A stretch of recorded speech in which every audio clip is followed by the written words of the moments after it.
Discuss करेंगे top 4 companies for 2025।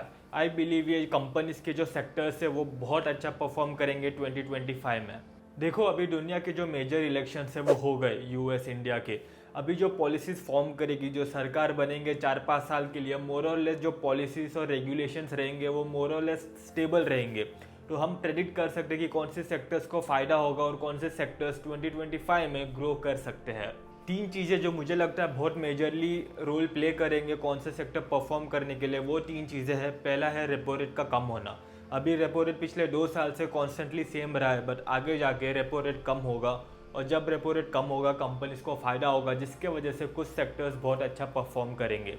दूसरा, Trump president बनेंगे यूएस के 2025 जनवरी में।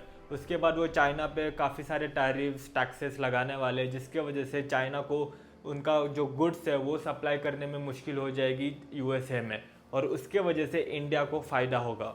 और तीसरा है कि जब ट्रम्प ऑफिस में आएंगे वो यूएस पे काफ़ी फोकस करने वाले हैं यूएस की इकोनॉमी बढ़ाने के लिए, जिसके वजह से यूएस डॉलर स्ट्रांग होगा और वो कुछ सेक्टर्स को अफेक्ट करेगा इंडिया में। Also quick intro about my self. मेरा नाम है कार्तिक शिंदे। मैंने MBA किया है JBIMS से, एंड मुझे स्टॉक मार्केट में काफ़ी इंटरेस्ट है, so documenting my journey.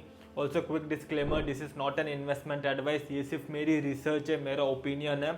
Please don't take it as an investment advice. और हाँ, अभी मुझे लगता है कि काफ़ी अच्छा टाइम है खरीदने का, क्योंकि मार्केट अभी रिसेंटली गिरा था, 10% गिरा था अपने ऑल टाइम हाई से।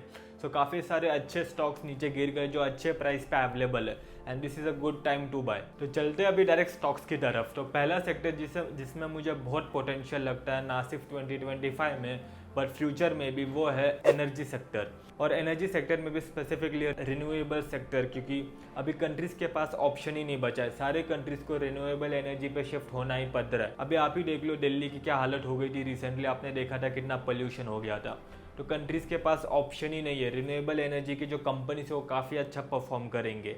So one of the good players in this sector is Tata power. Tata power electricity generate, distribute, transmission सब करती है। It is a vertically integrated company, और ये अभी रिन्यूएबल एनर्जी पे काफ़ी फोकस कर रहे हैं। जो भी लेटेस्ट कैपेसिटी एडिशन कर रहे हैं वो रिन्यूएबल एनर्जी से ही कर रहे हैं। वर्टिकली इंटीग्रेट मतलब सप्लाई चेन के जो पूरे स्टेप्स रहते हैं, मैन्युफैक्चर करना, उसको डिस्ट्रीब्यूट करना, ट्रांसमिशन करना, सारे स्टेप्स पूरे सप्लाई चेन में जो है वो पूरा टाटा पावर संभालती है, इसलिए इसे वर्टिकली इंटीग्रेटेड कहते हैं। और ये इंडिया की largest vertically integrated power company है। और जैसे कि मैंने कहा, ये कंपनी का पूरा फोकस अभी रिन्यूएबल एनर्जी पे शिफ्ट हो गया है। 2025 के एंड तक ये लोगों का टारगेट है 1 लाख EV स्टेशंस बनाना। ये स्नैपशॉट देखो आप, ये कंपनी क्या करती है सब समझ आएगा।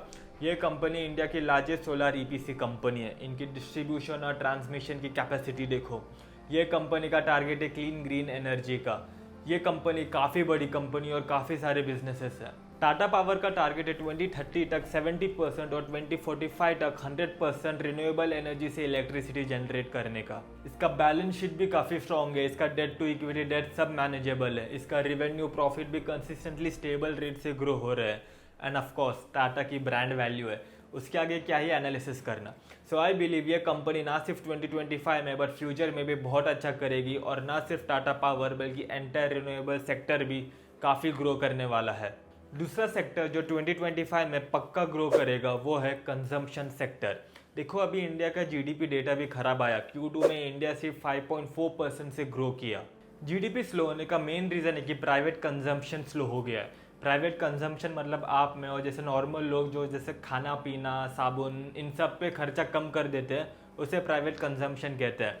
और वो स्लो हो गया जिसकी वजह से GDP भी कम हो गई है। एंड इसके वजह से काफ़ी कंजम्पशन रिलेटेड स्टॉक जैसे HUL है वो गिर गए हैं और काफ़ी रीजनेबल प्राइस पे अवेलेबल है। उसमें से एक स्टॉक जो गारंटी 2025 में ऊपर जाएगा वो है HUL। ये स्टॉक का ऑल टाइम हाई था 3000 पे, और अभी ये स्टॉक है 2500 पे।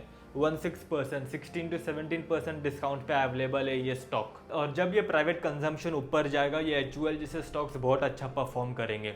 और ये प्राइवेट कंजम्पशन ऊपर क्यों जाएगा, उसका रीज़न है कि रेपो रेट आगे जाके गिरने वाला है।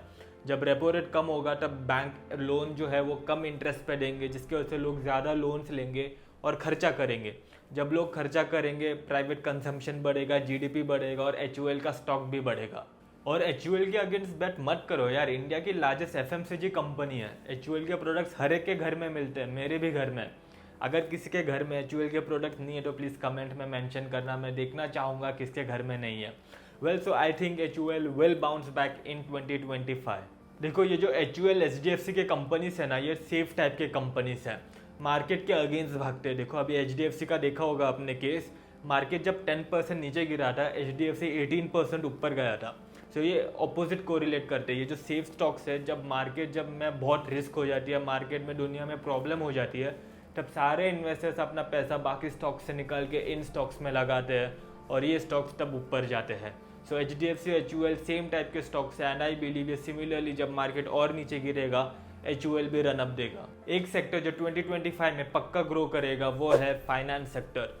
रेपो रेट कम होने वाला है, बैंक्स कम इंटरेस्ट पे लोन्स देंगे, लोग ज़्यादा लोन लेंगे, ज़्यादा खर्च करेंगे, बैंक्स और फाइनेंशियल कंपनीज का ज़्यादा रिवेन्यू बढ़ेगा। रेपो रेट 2 साल से ऊपर ही है एंड अभी टाइम आ गया है रेपो रेट को नीचे आने का, क्योंकि अभी आपने देखा होगा रिसेंटली GDP भी इंडिया की Q2 में सिर्फ 5.4% से ग्रो की है और अगर RBI को GDP बढ़ानी है तो रेपो रेट कम करना ही होगा।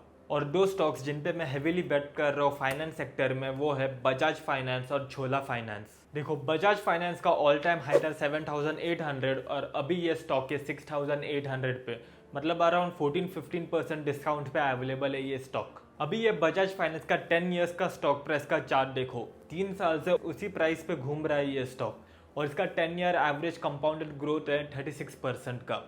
तो ये जब ये स्टॉक ब्रेकआउट देगा ना, बहुत ही खतरनाक ब्रेकआउट देगा। इसके 5 साल के फाइनेंशियल्स देख लो, इसका रेवेन्यू प्रॉफिट ट्रिपल हुआ है 5 सालों में, बट स्टॉक प्राइस उधर का उधर ही।